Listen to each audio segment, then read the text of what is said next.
Spike, you're here in Vienna, and I've heard you did it again, a new drummer. I mean, it's like you need more drummers than Spinal Tap. 25 now, since we started. So this is we've got Keith Boyce in today from used to be in the heavy metal kids. It's kind of seems like Spinal Tap had you as a role model. Well, exactly. Well, you couldn't make it up, really, could you? You know what I mean? But you know. Well, Jason Bonham played, right? Jason Bonham, yeah, and Michael Lee, who unfortunately passed away, who played with Page and Plant. So Jason Bonham was in the Quireboys, and then Michael Lee replaced him the same day. And they were never very good friends, so the look on each other's faces when they were like, you know, now, you know, because he didn't, originally Jason Bonham didn't get the job with Page and Plant. They gave it to Michael Lee. So then he got the job in the Quireboys, and then Michael Lee went from Jimmy Page and Robert Plant to the Quireboys. Right. It was all very confusing. Of course, you're here. We have to talk about a special lady, which was quite important for the career of the Quireboys. I mean, you've been. Yeah. How was it like working with her?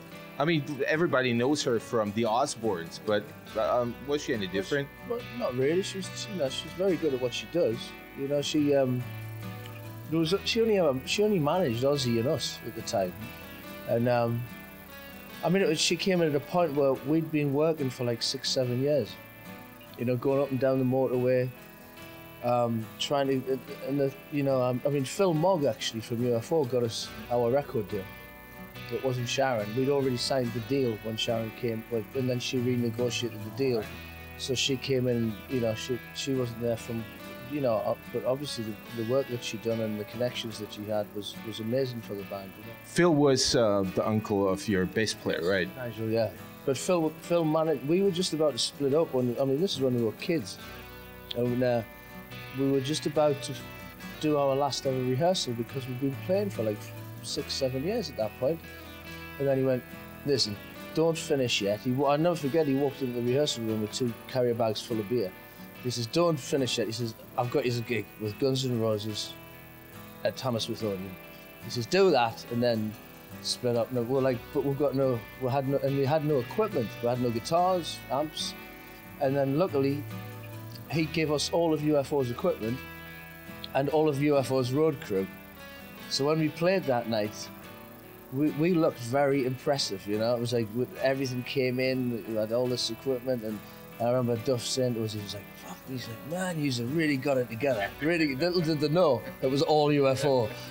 So, and that was the turning point, really, you know. Speaking of Guns N' Roses, I mean, you got quite close with Axl. I mean, with Duff as well, of course. Well, we played with Guns N' Roses last year in Switzerland.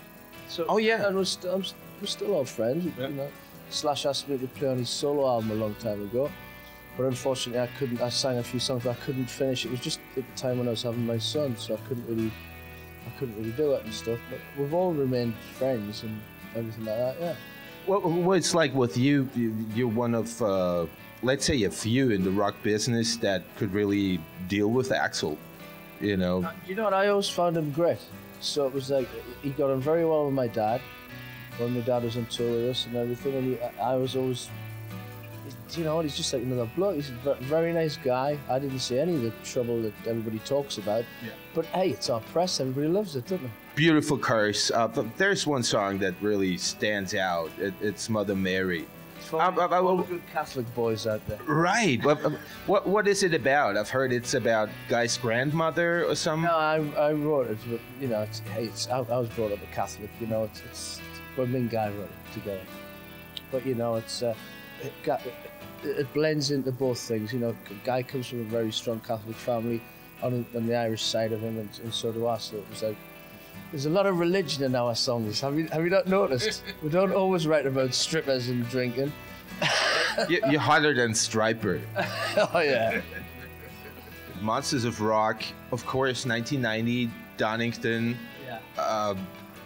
I've been there. I remember backstage it was like a family trip out in the green, kind of. I mean, there were kids all over. Well, the thing is, I had all my sister's kids there. Steven Tyler had all his kids there. Oh, Liv Tyler was there. She must have been around 12 or something. 14 or something. Yeah. And she became a very good friend of Nigel's and everything later on and all that. But it was quite strange that day because they had a creche, didn't they? As well for all the kids to play in backstage. But it was so different then because I preferred it because it was like there was only 5 acts on, I think. Yeah. Instead of now, I went up there to see Rammstein last year, and I couldn't believe the size of it and all the different bands on it. I know that we played the year before, but it's completely different now to what it was. Back then it was it Whitesnake headlining, Aerosmith? Whitesnake, Aerosmith, and Jimmy Page going up. Right. And Poison, us and Thunder. Yeah. So it was a great day. Oh, I left with Thunder that night. I think. On the tour bus. I think so. Yeah. Well, BBC was broadcasting the whole festival live, right? Yeah, and everybody was swearing. There was hell on. Yeah. They never did it again. No, they didn't. Not live, anyway. Hey, it's Spike from the Quireboys. You're watching Mulatschag, and it's the only TV you need. Ha.